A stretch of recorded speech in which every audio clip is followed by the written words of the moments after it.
साथियों, 1 अप्रैल 2026 से income tax के अंदर बहुत बड़े बदलाव होने जा रहे हैं।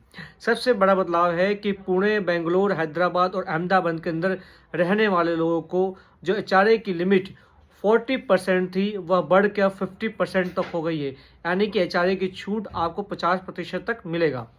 उसके साथ ही आपको अपने एम्प्लॉयर को फॉर्म 124 सबमिट करना होगा और आपको अपने लैंडलॉर्ड के साथ रेंट एग्रीमेंट भी दिखाना पड़ेगा। अब माँ बाप के साथ होने वाला रेंट एग्रीमेंट नहीं चलेगा। दूसरा सबसे बड़ा बदलाव है कि अगर एम्प्लॉयर आपको जो फूड कूपन देता था उस पर 50 रुपीज़ तक ही आपको छूट मिलती थी, अब उसको बढ़ाकर 200 रुपये पर मील कर दिया गया है। यह आपको ओल्ड रिजीम और न्यू रिजीम दोनों में एप्लीकेबल होगा, लेकिन आपका यह फूड कूपन सीटीसी का पार्ट होना चाहिए। तीसरी सबसे बड़ी बात है कि पहले हमें 100 रुपीज़ पर चाइल्ड मिलता था एजुकेशन के लिए, अब उसको बढ़ाकर 3000 पर मंथ कर दिया गया है।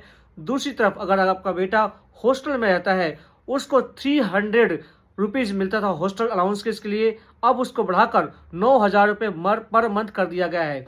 अगर मान लीजिए अगर आपके 2 बेटे हैं तो आपको साल में 2,88,000 रुपये तक का इनकम टैक्स का बेनिफिट मिल सकता है। और last but not the least, अगर एम्प्लॉयर आपको गिफ्ट देता है और वह गिफ्ट पहले 5,000 रुपये तक ही अलाउ था, अब उसकी लिमिट है वो 15,000 रुपये तक बढ़ाकर रख दी गई है। साथियों, इस वीडियो को सेव कर लें और फ्यूचर में रेफरेंस के लिए रखें।